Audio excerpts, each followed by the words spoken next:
75 days hard challenge ಅಂದ್ರೆ ನಿಮಗೆ ಗೊತ್ತಾ? 75 ದಿನ ಈ 5 ರೂಲ್ಸ್ಗಳನ್ನ ಮಾಡಿದ್ರೆ ನಿಮ್ಮ ಲೈಫೇ ಟ್ರಾನ್ಸ್ಫಾರ್ಮೇಶನ್ ಆಗುತ್ತೆ ಅಂತ ಗೊತ್ತಾ? ಈ 75 ಡೇಸ್ ಹಾರ್ಡ್ ಚಾಲೆಂಜ್ ನ ತುಂಬಾ ಜನ ನೀವು ಕೇಳಿರಬಹುದು. I failed 75 hard. failed 75 hard. I failed 75 hard. I failed 75 hard.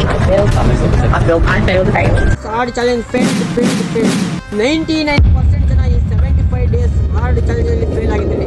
ಯಾಕೆ ಫೇಲ್ ಆಗಿದ್ದಾರೆ ಅಂತ ನಿಮಗೆ ಗೊತ್ತಾ? ನೀವು ಕೂಡ ಈ 75 ಡೇಸ್ ಹಾರ್ಡ್ ಚಾಲೆಂಜ್ ನ ಮಾಡ್ಬೋದು. ಯಾವ ತರ ಮಾಡೋದು ಅಂತ ನಿಮಗೆ ಗೊತ್ತಿಲ್ವಾ?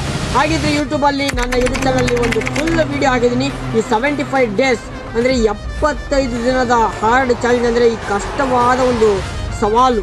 ಈ 75 ದಿನದ ಸವಾಲಿನ ಬಗ್ಗೆ ಒಂದು ಸಂಪೂರ್ಣವಾದ ಮಾಹಿತಿ ವಿಡಿಯೋ ಮಾಡಿದ್ದೀನಿ. ಸೊ ಒಂದ್ಸತಿ ಯೂಟ್ಯೂಬ್ ಓಪನ್ ಮಾಡಿರಿ, ನನ್ನ ಯೂಟ್ಯೂಬ್ ಚಾನಲ್ ಈ ಒಂದು ವಿಡಿಯೋ ಇದೆ, ಚೆಕ್ಔಟ್ ಮಾಡಿರಿ. ನೀವು ಕೂಡ ವಿಡಿಯೋ ನೋಡಿ ಈ 75 ಡೇಸ್ ಹಾರ್ಡ್ ಚಾಲೆಂಜ್ನ ಅಕ್ಸೆಪ್ಟ್ ಮಾಡ್ಬೋದು. ಇದೇ ರೀತಿ 75 ಡೇಸ್ ಹಾರ್ಡ್ ಚಾಲೆಂಜ್ ವಿಡಿಯೋಗಳಿಗಾಗಿ ನಮ್ಮ ಪೇಜ್ನ ಫಾಲೋ ಮಾಡ್ಕೊಳ್ಳಿ. ಡೈಲಿ ಇನ್ಮೇಲೆ